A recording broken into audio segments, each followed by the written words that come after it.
मेरे साथ यही हो रहा था कि कॉन्ट्रैक्टर छोड़ के भाग गया है और जी रेट तो वो काम ले लेता है, उसे पता होता है कि भाई ओनर को समझ है नहीं तो काम इसको बस छोटा रेट दो, बाद में वो ऐड में करता जाऊँगा। तो ये बहुत से मसाइल होते हैं, तो पहले ये चीज़ें तय कर लेनी चाहिए।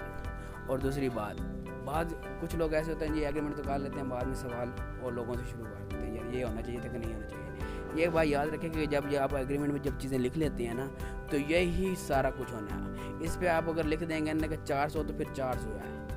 अगर स्लैब की हाइट मतलब अगर आप चुनाई की हाइट 11 फुट रखते हैं या 10 फुट रखते हैं या 12 फुट रखते हैं तो यहाँ आपने लिख देना 13 फुट हो गई, तो आप बाहर से नहीं पूछेंगे जी वो तो ये है तो है। 13 फुट है, अगर आपने 12 फुट लिखी है तो आपने 1 फुट हाइट का पेमेंट देनी है।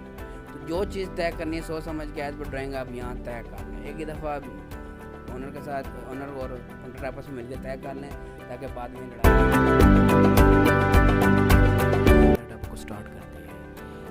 पहला जी रेफरेंस है पढ़ा कि ये चीज़ क्या होती है, तो इसके थोड़ा एक्सप्लेन कर देता हूँ कि AAC जो लिखा हुआ है ये मेरे कंपनी का नाम है लताश कॉन्ट्रैक्टर कंसल्टेंसी। ठीक हो गया। दूसरा खाना है जी कौन सा जी काम कौन सा है जी, स्कोप ऑफ वर्क कौन सा, ये ग्रे स्ट्रक्चर हो गया, ताकि आपको ये रेफरेंस क्योंकि ये जो कोटेशन जमा करा रहा होता है ये उसके लिए होता है, उसके मुताबिक अपने आप को सेव अपनी डिटेल को सेव कर रहा होता है। पहला है जी सन 2021 का जी पहली कोटेशन है, आपको 10वीं भी हो सकती है, 11वीं भी हो सकती है, 12वीं भी हो सकती है, तो आप कोई भी कोटेशन यहाँ डाल सकते हैं। उसके बाद आ जाता है यहाँ डेट। आप यहाँ डेट चेंज करते हैं ना ऑटोमेटिकली, ये देखें आप अगर आप यहाँ से डेट चेंज करेंगे तो आपकी यहाँ डेट चेंज हो जाएगी। ठीक हो गया। ये जो डेट चेंज हो रही है ना ये ऑटोमेटिकली हिसाब में चेंज हो जाएंगी। आप ये देख रहे हैं तीसरे में चौथे में तो एंड तक ये डेट चेंज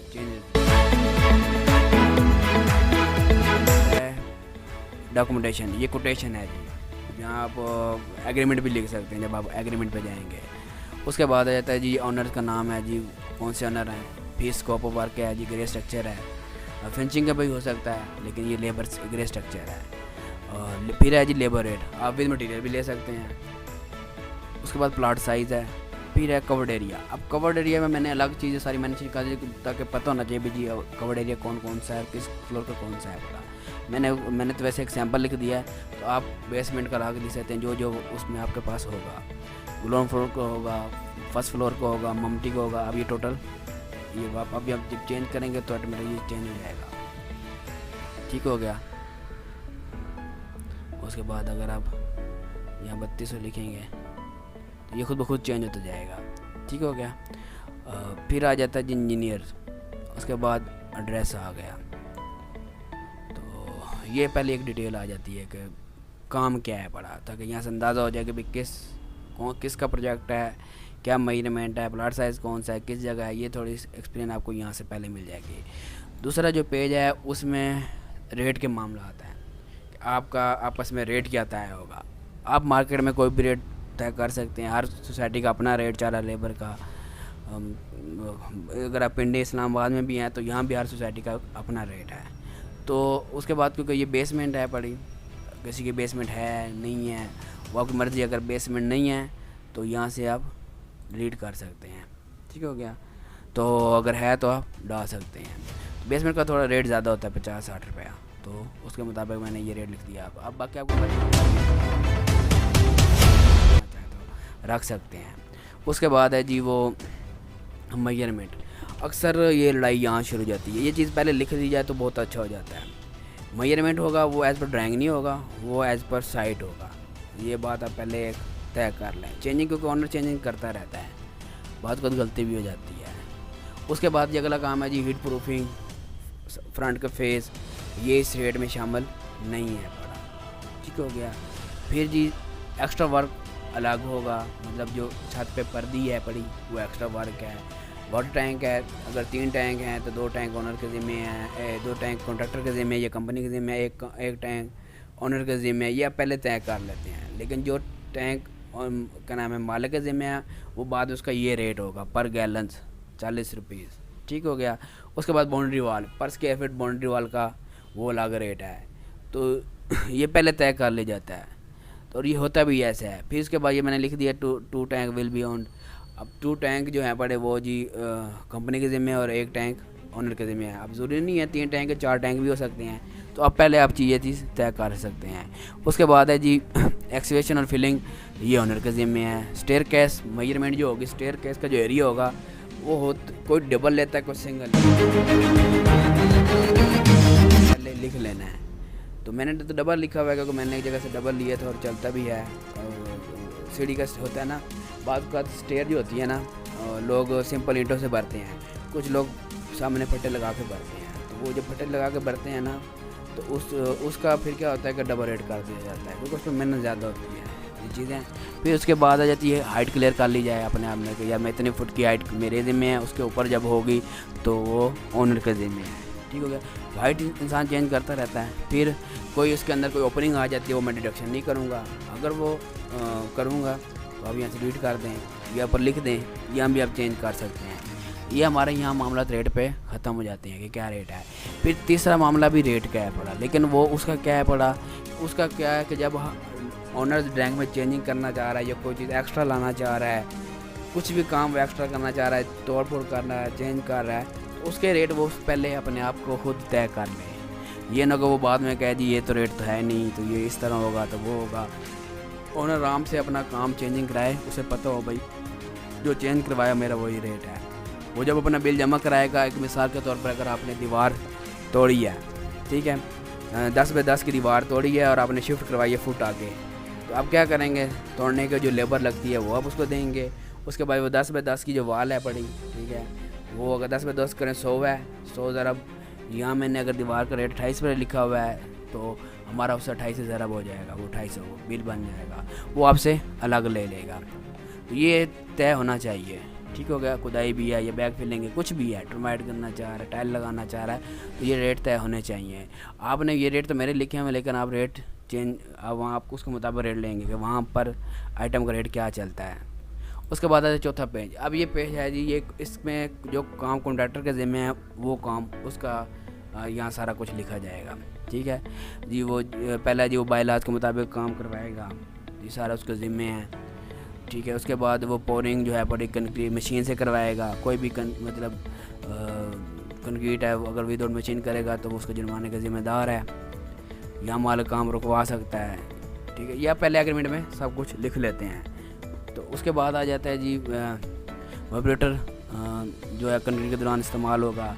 ये मैंने types of concrete except PCC लिखा है। बाद का मैंने उन्होंने को दिखा, वो तो पूछ के आ जाते हैं, तो वो बाद में कहते हैं पीसीसी में भी वाइब्रेटर लगाओ, तो इस तरह के मिसाल भी आ जाते हैं। तो इसलिए मैंने ये चीज़ पहले लिख दिया है, क्योंकि अक्सर ऑनर को भी नहीं पता होता कि वो काम क्या करवा रहे हैं। तो उसके बाद आ जाता है जी लेबर के बारे में सारी रिस्पॉन्सिबिलिटी जो है बड़ी पासिंग है, कंपनी के ज़िम्मे है जी। जिस सोसाइटी में अगर लेबर लगी हुई है तो वो लेबर अंदर ले जाना वो कंपनी के ज़िम्मे है। बाद का ये चीज़ ऑनर के भी आ जाती है, क्योंकि कुछ सोसाइटी कहते नहीं वो ऑनर अपनी डिटेल दे तो हम फिर जाने देंगे। फिर शटरिंग वगैरह सारा जो उधर उसका फोल्डिंग है उसके बारे में यूज़ होगी वो सारा कंपनी के ज़िम्मे है। सेवरेज पाइप जो है पड़ा, सेवरेज पाइप यहाँ से लेकर वहाँ तक पहुँचाने ये कंपनी के ज़िम्मे हो जाएंगे।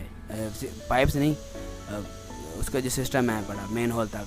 अगर ये तब है पड़ा जब अगर ऑनर अपने ले लेता है पड़ा, कॉन्ट्रैक्टर ले लेता है इसके ज़िम्मे, इलेक्ट्रिकल और प्लम्बिंग अपने ज़िम्मे ले लेता है। ठीक है। उसके बाद जो ड्राइंग के दौरान एरर आता है, मिसाल के तौर पर मैंने ड्राइंग में कमरा 10 बाय 10 का मैंने 11 फुट कर दिया है, कंपनी ने अगर 11 फुट कर दी कॉन्ट्रैक्टर ने, तो वो उसका ज़िम्मेदार कॉन्ट्रैक्टर होगा। वो बाद में दीवार तोड़ के वापस लगाएगा। ठीक है। और उसका लेबर का अखराजात भी कंपनी के ज़िम्मे होंगे और मटेरियल के अखराजात भी कंपनी के ज़िम्मे होंगे। तो ये चीज़ पहले यहाँ लिख दी गई है। उसके बाद आ जाता है शटरिंग। शटरिंग जो होगी वो कौन सी जोन से भी आप लगवाना चाह रहे हैं वो आप यहाँ डिटेल लिख देंगे। हम तो अक्सर लोग प्लाईवुड की लगवाना चाह रहे हैं तो यहाँ हमने प्लाईवुड लिख दिया है। फिर है जी ग्रे स्ट्रक्चर। अब ग्रे स्ट्रक्चर में कौन कौन से काम ये ज़िम्मे होंगे कॉन्ट्रैक्टर को, वो ये चीज़ सारा लिख दिया जी। Foundation, RCC, steel, brick work, plaster. बाद में अगर कोई ये ना कह दे कि जी टायर भी लगा दो तो ये लगा दो, क्योंकि अक्सर लोगों को पता नहीं होता।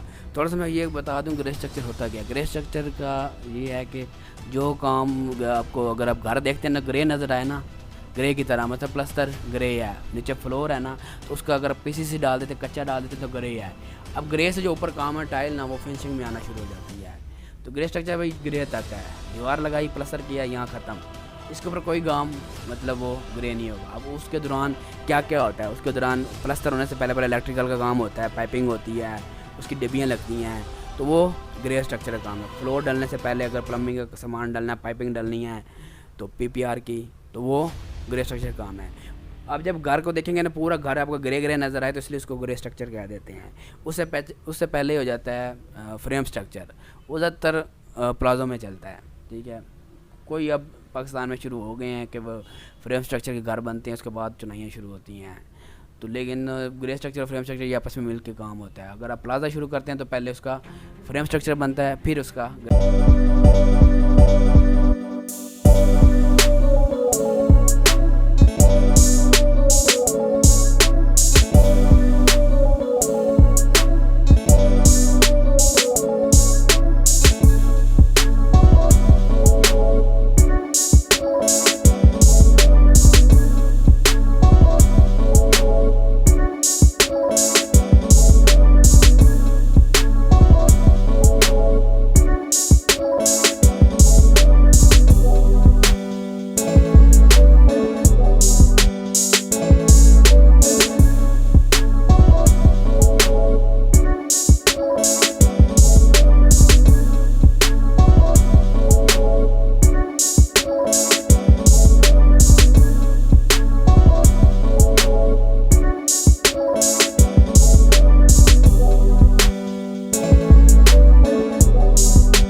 इलेक्ट्रिकल और बंदा पहुंच जाना चाहिए, अपना निशान वगैरह लगाए ताकि उसके वैसे काम लेट ना हो।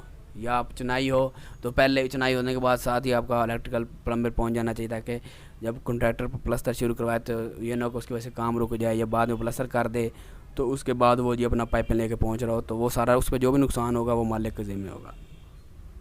अच्छा, फिर आ जाता है अक्सर जब हम घर शुरू कर देते हैं तो शुरू हो जाते हैं। हर जगह अच्छे मिसाइल भी नहीं होते, हर जगह बुरे भी नहीं होते। तो कुछ लोग कहते हैं जी आप वैसे भी पर्दे का ख्याल रखना चाहिए, तो उसके दौरान जो पर्दे के दौरान जो ग्रीन लगेगी, ग्रीन से कपड़ा होता है, वो सारा ऑनर के ज़िम्मे होगा। प्लम्बिंग, इलेक्ट्रिकल, प्लस्तर, ये सारा कुछ लिखा हुआ है, ये भी उसके ज़िम्मे होगा। फिर उसके बाद ये पॉइंट थोड़ा सा अहम है कि अगर वो जी काम एज़ पर ड्राइंग से थोड़ा चेंज कराता है, क्योंकि एग्रीमेंट तो ड्राइंग के मुताबिक बना होता है, लेकिन वो ड्राइंग से पहले कोई चेंजिंग करवा ले तो कोई मसला नहीं है। हाँ, हाइट पे मसला, दीवार आगे पीछे करा ले तो कोई मसला नहीं है, खैर है। लेकिन 10 फुट की वहाँ हाइट है तो एग्रीमेंट हो गया, तो आप 11 फुट पे करा रहे हैं, ये बल्कि एग्रीमेंट पे 11 फुट लिखा हुआ है तो बाद में 12 फुट करा रहे हैं, तो वो उसके ज़िम्मे होगा ऑनर के। तो उसके अलग वो पेमेंट बिल कॉन्ट्रैक्टर देगा तो वो देगा। फिर आ जाता है जी जितने भी मटेरियल के जो टेस्ट होते हैं वो मालिक के ज़िम्मे होंगे, ये भी सही है। अच्छा, इसके बाद आज छठा पेज हमारा जो term and condition. Term and condition में क्या है जी, ओपनिंग में जी वो डिडक्शन नहीं होगी। फिर है शटरिंग का, ये बड़े मसाइल बने रहते हैं जी, वो 7 डाली तो 6 दिन में खुलने आ जाते हैं, 7 दिन बाद खुलने जाते हैं। तो ये चीज़ें वो पहले ही अपना एग्रीमेंट उठाएगा, उससे तय हो जाएगा कि भाई ये चीज़ उसने कब खोलनी है। अगर फुटिंग डाली है तो उसको जो 16 से 24 घंटे का टाइम है वो अपना खोल सकता है। कॉलम है जी, वो 1 दिन बाद वर्टिकल साइड खोल सकता है। बीम है, सॉफ्ट वो 7 दिन बाद है। स्लैब है, ये सारा कुछ है, इसके मुताबिक करेगा। आप दिन बढ़ा सकते हैं, काम कर सकते हैं, लेकिन वो एग्रीमेंट के मुताबिक भी होगा। तो अव्वल दिन तो ये अच्छे हैं, बड़े यही चलते हैं जो मार्केट में चलते हैं। फिर है जी 7 दिन की वर्किंग अलाउ की जाए। बात किसी सोसाइटी में टाइमिंग कम होती है, ये आपकी मर्ज़ी है, आप 6 दिन रखना चाह रहे हैं, 24 घंटे रखना चाह रहे हैं, जो कुछ भी है। फिर आ जाता है जी shortage of material and any reason work. तो वो लाइव वो क्लाइंट के ज़िम्मे होगा बिल्कुल। वर्किंग सुपरवाइज़र वो क्लाइंट, अगर कोई क्लाइंट सुपरवाइज़र लेके आना चाहता है तो वो लेके आ सकता है, वो सारा उसी के ज़िम्मे होगा। फिर पेमेंट का आप शेड्यूल बनाना चाहते हैं जी, कुछ 50% आप 24 घंटे अंदर अंदर दे दें, फिर 50% आप 4 दिन बाद दे दें, ठीक है, ये आपका मर्ज़ी है। लेकिन शेड्यूल ठीक हो गया। अब मैंने तो ये 2 फ्लोर रखे हैं, तो लेकिन आपके जितने फ्लोर हैं उसके मुताबिक अपना सेट कर सकते हैं, ठीक हो गया। ये आपकी मर्ज़ी है, 100% होना चाहिए, ठीक है। अगर पहले का आपका जो रेट लगा हुआ है उससे ये ज़रा खा के इसके मुताबिक परसेंटेज मिलेगी, ठीक है। उसके बाद 7वां पेज है जी नोट। ये नोट्स हैं जी, सोसाइटी की वजह से अगर कोई काम रुक जाता है या कोई गवर्नमेंट का काम रुक जाता है, वो सारी जिम्मेदारी क्लाइंट की है पड़ी। दिन कितने होने चाहिए वो लिख दिया है। और उसके बाद कॉन्ट्रैक्टर कौन कौन से इंजीनियर हैं, ये जो भी है अपनी डिटेल यहाँ से लिख देगा, साइंस होंगे, वो एग्रीमेंट करेगा, ये कोटेशन भेजेगा। बाद में जब एग्रीमेंट बनता है तो इसके दौरान ये चीज़ें ख़त्म करके ऑनर और कंपनी का हो डिटेल लिख के, CNA नंबर लिख के, गवाह लिख के साइन कर दिए जाते हैं। बाकी तकरीबन सारी चीज़ें सेम होती हैं। तो ये चीज़ें मैंने थोड़ा सा सर्विस शेयर कर दिया है, ठीक है। अगर आप ये फाइल मेरे पास पूरी एक्सेल की पड़ी हुई है, आप ये लेना चाह रहे हैं तो आप मुझसे रब्ता कर सकते हैं, नीचे नंबर लिखा होगा। तो अच्छा, इसका थोड़ा सा मैं ये बता दूं कि मैंने इसमें क्या किया हुआ है कि आप लेटर हेड में ये कैसे जाएगा। मैंने कंट्रोल प्रिंट करेंगे ना, तो ये प्रीव्यू में देखेंगे तो आप मेरा ऊपर लेटर हेड आ गया है, तो ये आप भी लेके आ सकते हैं ताकि आपको बार बार मेहनत ना करनी पड़े। आप पे सेटअप पे जाएँ, ये जो कस्टमर हेडर है और कस्टमर फुटर है ना, तो ये जो चीज़ है ना ये सेम, ये इसकी है पड़ी, ये इसकी है। यहाँ जाएँ आप, ये पिक्चर है, यहाँ से पिक्चर चेंज कर सकते हैं। उसके बाद इस पिक्चर में ये चीज़ जाके फॉर्मेट साइज़ कम ज़्यादा कर सकते हैं, ठीक होगा। यहाँ जो के करेंगे तो ये चीज़ आ गई है। बाकी आपको जो कुछ समझ आ गई तो ठीक है, अगर नहीं आ रही तो मुझसे भी आप दोबारा भी रब्ता कर सकते हैं। मेरा नंबर नीचे लिखा होगा, तो इंशाल्लाह मैं और भी